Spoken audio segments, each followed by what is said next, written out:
Susie, thank you so much for taking some time to sit down and get with me today. So, over the last few weeks, we've had several conversations, and you've really expressed that you have one main goal over the next year and a half, and that goal is to increase revenues by opening a third location in third quarter of 2016.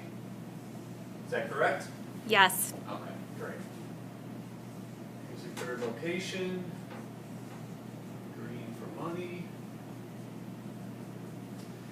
Now, over the last few weeks, we've had several conversations with Sandy, and during that analysis, we have uncovered that you're going to face three key challenges over the next year and a half as you are working towards achieving this goal. That first challenge is going to be the increased cost of your benefits due to the Affordable Care Act. So you currently have about 100 employees out of 150 eligible employees that are currently participating in your plan, and you have another 100 employees that are working between 25 and 35 hours. Now we're expecting about 25 to 30 or 40 of those employees to be eligible for your plan due to the ACA. So as you can imagine, that is going to be a huge increase to your benefits. The second challenge is going to be the increased workload that is Sandy is currently actually at her maximum capacity. So you have one HR person who is managing 250 employees, and she's primarily utilizing manual processes. So as you grow your business and add new employees, Sandy at some point is going to reach a breaking point. So that's something we're going to want to talk about today. And then finally, the increased workload due to the Affordable Care Act. So as you can imagine, with the new law, there's going to be a lot of additional work that's going to be on Sandy's plate. So in order for her to comply with the new law, she's going to have to do a lot more work. So that's going to be the third key challenge that you're going to face. And as you can see, two of the key challenges have to do with the Affordable Care Act. So what we're going to do is spend some time today, one, looking at what the Affordable Care Act is, but also looking at some tools that are going to help your organization manage this law over the next couple of years. Sound good? Yes. Okay. So first of all, let's take a look at what the Affordable Care Act is. So first of all, it is offering minimum essential coverage to all of your full-time employees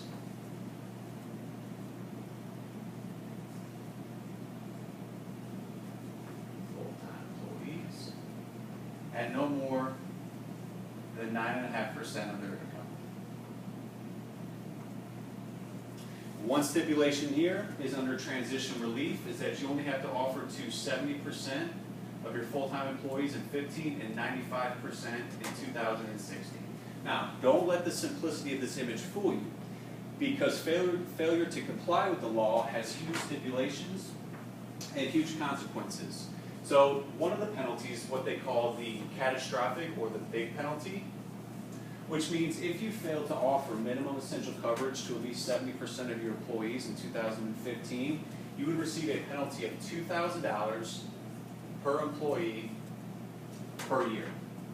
Now again, more stipulations, you can subtract the first 80 in 2015 and 30 in 2016.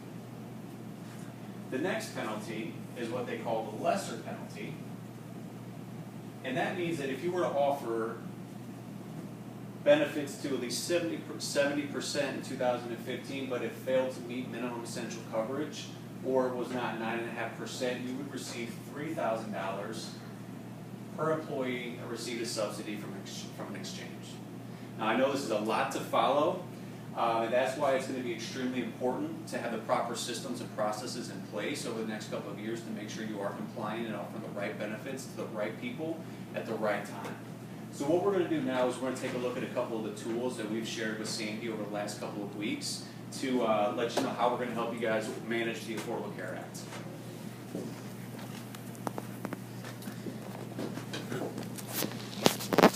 So we'll be taking a look, we'll be talking about three things here today. First of all, proactively managing your workforce. Now, we want to make sure that you're limiting the number of employees that are eligible for the benefits plan at no more than 175 employees. What that's going to do is limit the increase in your benefit spend, which is going to help you get to that third location sooner. Second, compliance tracking and reporting. One, we want to make sure that we're offering the right benefits to the right employees at the right time, but also that we're capturing the right information to do the reporting at the end of the year. And then third, simplification of process. Again, we discussed that Sandy will be reaching a breaking point at some point, so we want to make sure that any additional processes we put on our plate due to the ACA are going to be simple and automatic. Sound good? Yep. Okay. So the first tool we'll look at here is the measurement period. So under the Affordable Care Act, they require all organizations to establish a measurement period to determine the employee's status. So the first period here is what they consider the standard measurement period, represented in blue.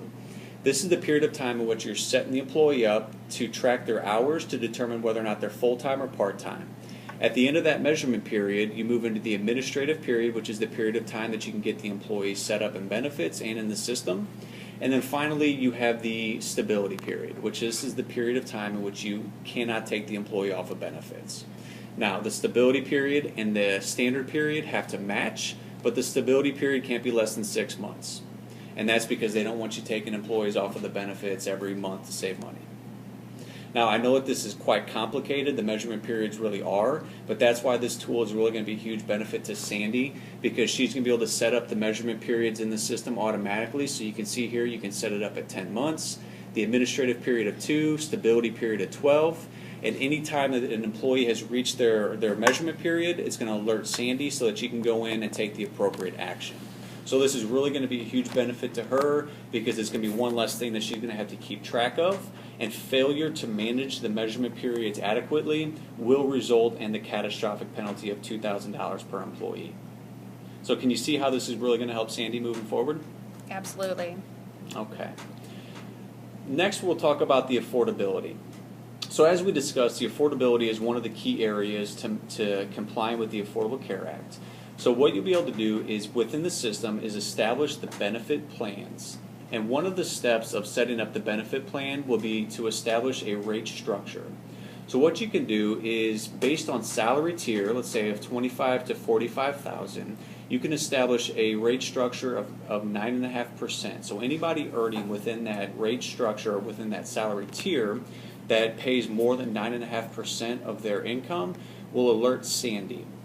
So what this will do is, if anybody reaches that point throughout the course of the year, Sandy will know that she needs to go in and make an adjustment so that that employee does not pay more than 9.5%. Again, one more automatic process that is going to make Sandy's job easier and going to make sure that you are complying with the Affordable Care Act. So let's take a look at this in a live setting. So this is the Affordable Care Act dashboard within ADP Workforce Now. Now, we understand that the Affordable Care Act is a very complex and complicated law. It's going to take a lot of different systems and processes coming together to communicate to make sure that you are fully compliant. So ADP has invested a lot of money into establishing the Affordable Care Act dashboards so that we can pull information from various places into one easily accessible spot. For example, ACA benefit status. Now, we discussed the strategy of limiting the number of employees that are eligible for benefits. So you can come in here and you can quickly see the number of employees that you have in the full-time or part-time status. If you see that you have too many employees in the full-time status, you can begin working with your managers to go out and proactively begin limiting the number of hours they work to reduce that full-time equivalent number. In addition, you can see the standard measurement period.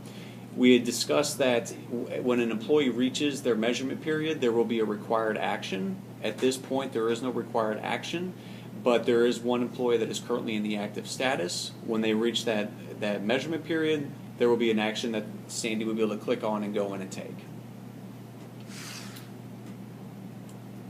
Next, what I want to show you is what it looks like from an employee end. So across the top here, an administrator will have access to all of the tabs. The employee themselves will only have access to the Home, Resources, and the Myself tab. So we'll take a look at what the open enrollment process looks like for an employee. So they'll go into Myself, click on Open Enrollment, and resume. This employee is currently in the process of enrolling in benefits. Walk me through my benefit option. continue, click on health and welfare medical. Okay, so as you can see, this is basically an online enrollment application. So we discussed the third important piece of complying with the ACA and offering minimum essential coverage. So what you'll do is you'll work with your broker to put together a plan that meets minimum essential coverage. It will be loaded into Workforce Now, so the employee will have the ability to go and enroll in a plan that at least meets that minimum essential coverage. What this here does is this gives the employee the flexibility of being able to enroll online, whether it be from home with the help of a spouse or during their lunch break. They'll easily be able to come in here and they can compare the different plan options. They can see what happens as they increase the coverage level.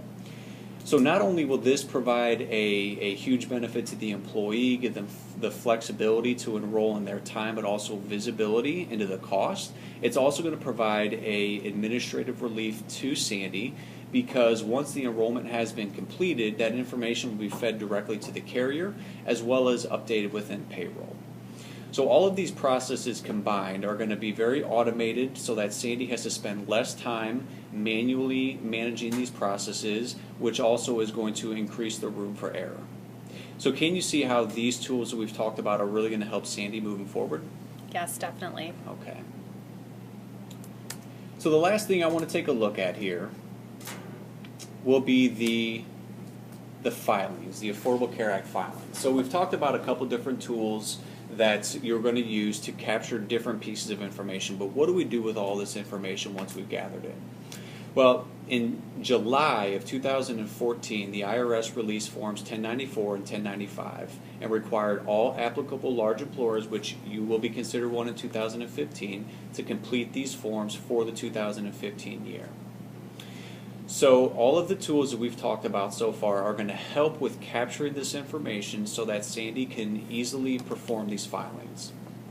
Now, each one of these forms, each one of your employees that you have employed throughout the year is going to be required to receive one of these forms. So you will be producing at least 250 of these forms at the end of the year. I should say Sandy will be.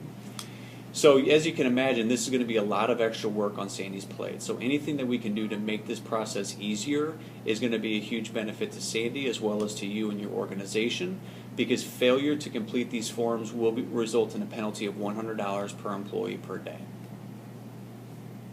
So can you see how the tools that we've talked about are going to help with managing these forms? Yes, I had no idea it was all that work. Yeah. So just to summarize here, as we've discussed, the Affordable Care Act is going to be very complex, but with the help of ADP, we're going to help you make sure that you're offering minimum essential coverage to all of your full-time employees to monitor the 9.5% so that we can eliminate or minimize the risk of receiving the penalties. In addition, we're going to strategize with you so that we can control the increased cost of your benefit spend.